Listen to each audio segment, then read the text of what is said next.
कहते हैं घर का भेदी लंका ढाए। एलन मस्क को भारत सरकार ने अच्छे से समझा दिया कि ईस्ट इंडिया कंपनी की तरह तुम भारत में आकर राज नहीं कर सकते हो, तुम्हें यहाँ के नियम और कानून पर चलना पड़ेगा। लेकिन भारत सरकार के इस कदम पर कुछ ऐसा हुआ जिसे सुनकर आप यही कहेंगे कि ऐसे ही नहीं, हम 100-200 सालों तक गुलाम रहे थे। वहीं दूसरी तरफ साल की शुरुआत भारत ने कर दी है दो बड़े धमाकों के साथ। जानेंगे क्या है मामला, इसके अलावा बहुत कुछ। आइए जानते हैं इन खबरों को विस्तार से। जब भारत में कोई विदेश की कंपनी आना चाहती है तो उसे ऐसा लगता है जैसे कि भारत सरकार अपने सारे कानून को तोड़ मरोड़ कर उनके चरणों में गिर जाए, जो अब तक होता रहा है। पर नई सरकार इस मामले में बहुत ही सख्त है और इसका भुगतान कौन कर रहा है? एलन मस्क कर रहा है। भारत में बिना लाइसेंस उन्होंने सबसे पहले तो अपने इंटरनेट बेचने की स्कीम चला दी और जब सरकार ने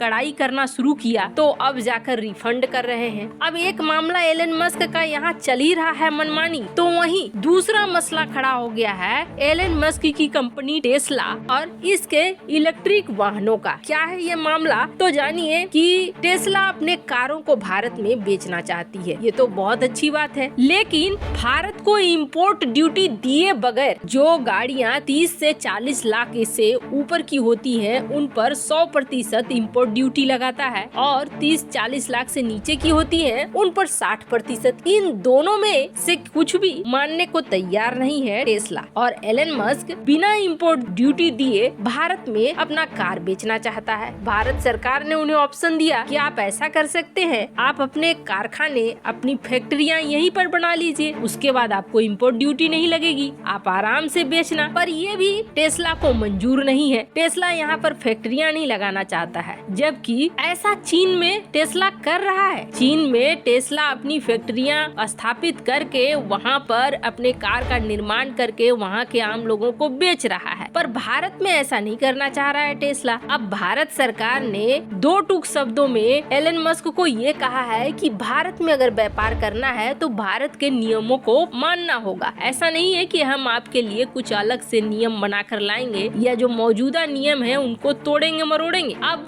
वैसे नियमों की बात करें तो भारत दुनिया भर में सबसे ज्यादा इम्पोर्ट ड्यूटी लगाता है और ये सिर्फ एलन मस्क की बात नहीं है, किसी भी विदेशी कार पर इतना पैसा लगता है। ऐसा भारत सरकार इसलिए करती है ताकि अपने देश के उद्योग मर नहीं जाए। अपने देश में जो कार बन रहे हैं, जो कार निर्माता फैक्ट्रियां हैं, ऐसा न हो कि उन्हें बंद करना पड़े और बाद में ये जो बाहरी कंपनियां हैं यहाँ आकर राज करने लगे और एक ईस्ट इंडिया कंपनी जैसा माहौल बना दे। तो अपने जगह पे भारत सरकार का ये कानून भी ठीक है, पर अब सोशल मीडिया पर एक अलग ही मुहिम चल पड़ी है, जहाँ एलन मस्क से एक यूजर ने सवाल किया कि आप भारत में कब इलेक्ट्रिक कारें ला रहे हैं। एलन मस्क ने जवाब दिया कि भारत सरकार के साथ कुछ चैलेंज है जिस पर बातचीत चल रही है। अब देखिए कि कैसे कुछ राज्य जहाँ विपक्षी दलों की सरकार है, उन्होंने ऑफर करना शुरू कर दिया एलन मस्क को, आप हमारे यहाँ आइए, हम आपको मदद करेंगे, अपने राज्य की जमीन देंगे, हम देखेंगे कौन कौन से चैलेंजेस हैं, जिसमें महाराष्ट्र, पश्चिम बंगाल ये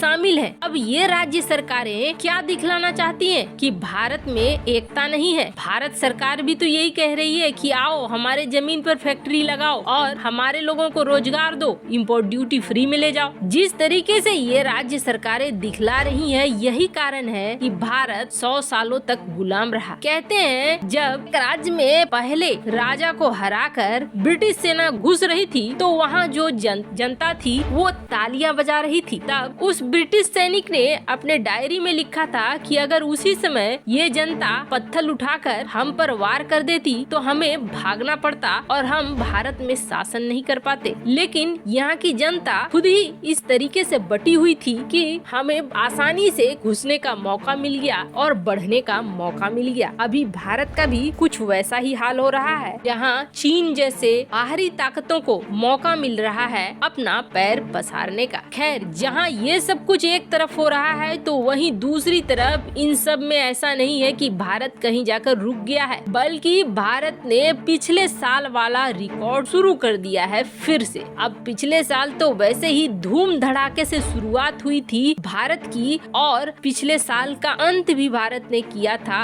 अपने बड़े बड़े मिसाइलों और बड़े बड़े बमों के धूम धड़ाके वाले परीक्षण के साथ। पर अब नया जो धूम धड़ाका DRDO शुरू कर रहा है वो किसी छोटे मोटे हथियार के लिए नहीं कर रहा है, बल्कि उस हथियार के लिए कर रहा है जिसके लिए इस वक्त दुनिया दीवानी है। दरअसल भी आप लगातार खबरें सुन रहे हैं, अब छोटी मोटी मिसाइलों की बात नहीं होती है, अब बात होती है हाइपरसोनिक मिसाइलों की। उत्तर कोरिया ने हाल ही में परीक्षण किया हाइपरसोनिक मिसाइल का और उसके बाद ये कहा कि हम अब तैयार हो चुके हैं, कभी भी कहीं भी हम हाइपरसोनिक मिसाइलों को दाग सकते हैं। अब उत्तर कोरिया की इस शक्ति प्रदर्शन से देखिए आप, अमेरिका जैसा देश सहमा हुआ रहता है और बातचीत की टेबल पर आता है। ऐसे में चीन को भी अगर बातचीत की टेबल पर लाना है तो भारत को उस शक्ति को हासिल करना होगा जिसे कहते हैं हाइपरसोनिक मिसाइल। इस वक्त हाइपरसोनिक मिसाइल के मामले में सबसे आगे निकला हुआ है रूस, लेकिन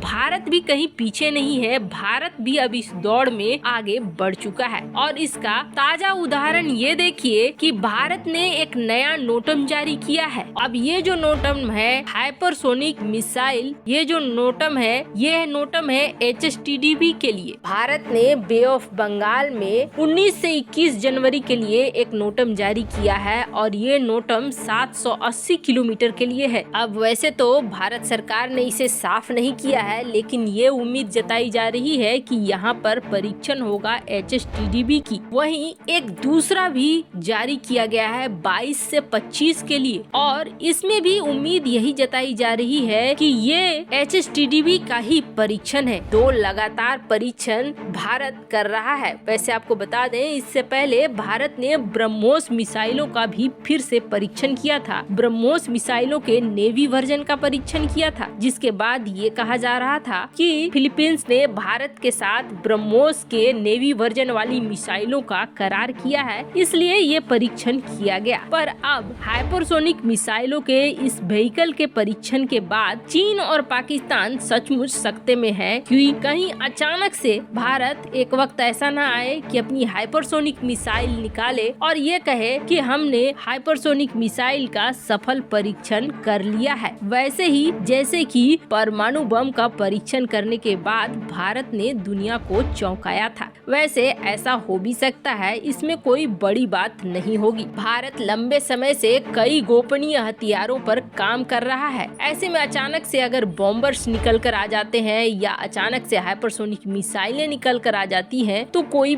बहुत बड़ी बात नहीं होगी। इस दौड़ में भारत कहीं पीछे नहीं रहना चाहता है। वैसे आपको क्या लगता है, भारत हाइपरसोनिक मिसाइलों पर काम करके सही कर रहा है या नहीं? कमेंट कर अपनी राय जरूर बताएं। जल्द मिलते हैं अगले वीडियो में नई खबर के साथ।